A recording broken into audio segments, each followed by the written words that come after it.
Hi, this is Eric Bredvig from IGN Xbox, here with a video review of Test Drive Unlimited.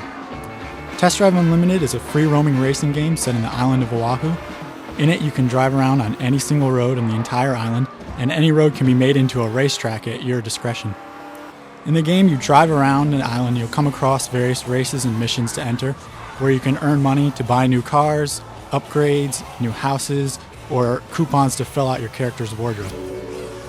The main draw of this game is that it's titled as a massively open online racer. As soon as you enter the game, you're put into an online server and you'll see other riders driving around alongside you. You can challenge them to a race at any time, or you can go to specific spots where races occur and enter races there. And the line is really blurred between the single player game and the multiplayer game. You can enter a single player race at any time, or just decide to go and race against someone on the other side of the world. There's over 90 vehicles, including classic and sports cars, as well as motorcycles. And it takes quite a long time to unlock everything, because you're going to have to enter a lot of missions and a lot of races to earn enough money to collect everything. There are a few downsides to this game. First of all, the graphics. There are very ugly character models in this game. The car models, while they look a little bit better, still look a little bit skinny and tall. And the lighting and smoke could use a lot of work.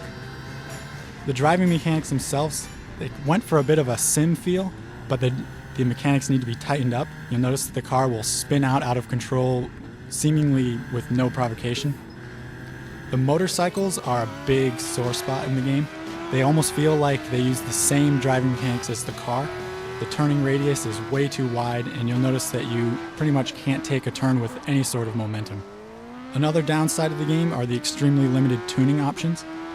Although it's a sim-type racer, well, not quite a sim-type racer, but going along those lines, the only options for tuning are buying new tuning packs. You can't tweak any sort of little options on the car. Not all is bad in the game, though. There's actually a lot here in the game that you're going to want to look out for. First of all is the satellite map. The way this game is laid out is you have the entire island of Oahu, and different missions are located around the island. Anytime you've gone somewhere, you can instantly warp back there, and there's different missions all over the place. It's a great hub for multiplayer and single-player gaming.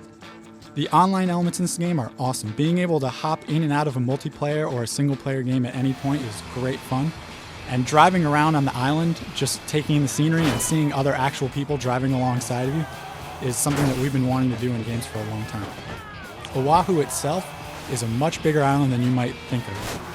Looking at it on a map, it seems kind of small, but once you start driving around, where the races around the outside of the island are over 100 miles long, you'll notice that there's a near infinite number of ways that you can create courses, upload them to Xbox Live, and then challenge the rest of the world to beat your time.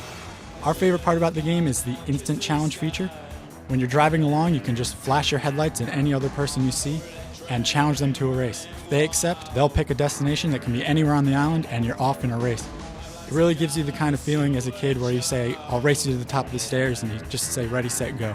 All in all, this game doesn't have the best driving mechanics or graphics, but the fact that the entire island of Oahu is essentially a hub for multiplayer and single-player gaming, and it kind of blurs the line between whether you're playing alone or with the rest of the world, is a lot of fun.